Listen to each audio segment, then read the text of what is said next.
তো আজকে আমি যাব পিসির বাড়ি। প্রথমে ট্রেনে উঠে পড়লাম।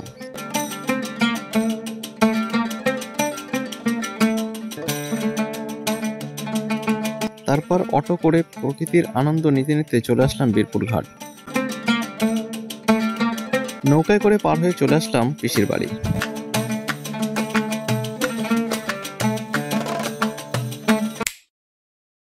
সন্ধ্যার দিকে চলে গেলাম ঠাকুর দেখতে।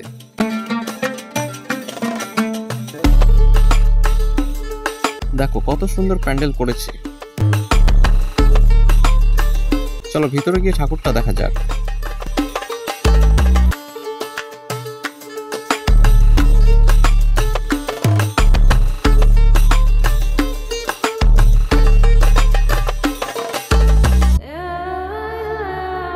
এখানে প্যান্ডেলটা কত সুন্দর করে সাজিয়েছে।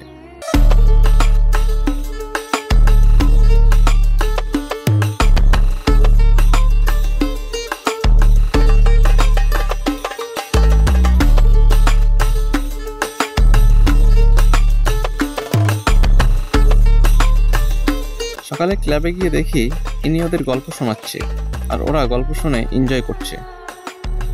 রাতে বাতকুল্লাতে ঘুরতে যাওয়ার সময় দেখি কাপেলরা একসাথে ঘুরছে। ওই দেখে আমার মনটা একটু খারাপ হয়ে গেল, কারণ হাত ধরে ঘোরার মতো আমার কোনো সঙ্গী নেই। তাই মনকে সান্ত্বনা দিয়ে বুঝিয়ে আমি আর আমার এক বন্ধুর সাথে একটু হাত ধরে ঘুরে নিলাম। তারপর দেখি বাতকুল্লাতে অসাধারণ ঠাকুর করেছে।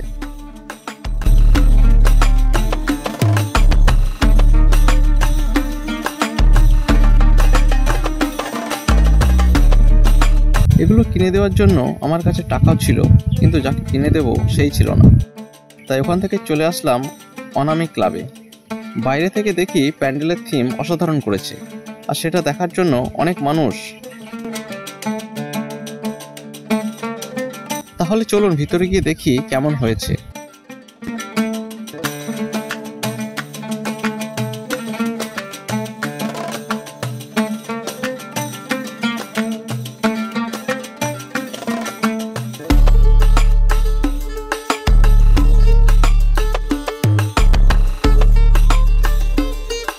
আর প্যান্ডেলের থিমটা আপনার কেমন লেগেছে কমেন্ট করে জানাও।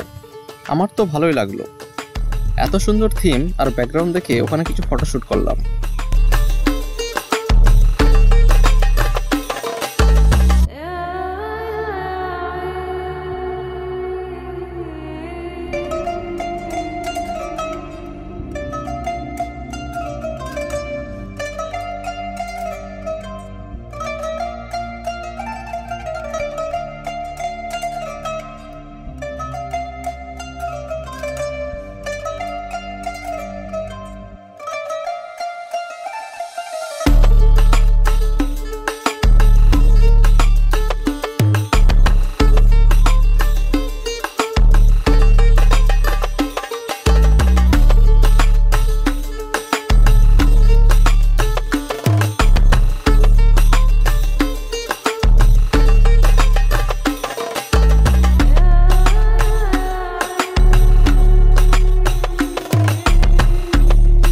এতে ওঠার ইচ্ছা আমার অনেক, কিন্তু প্রিয় মানুষের সাথে।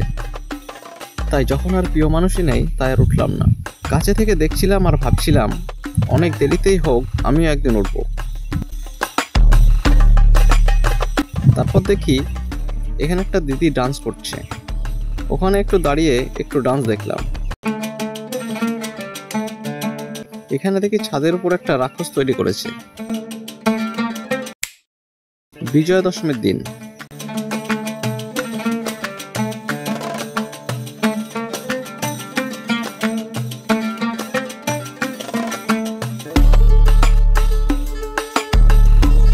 এখানে অনেক মানুষ ঠাকুর বিসর্জন দেখতে এসেছে।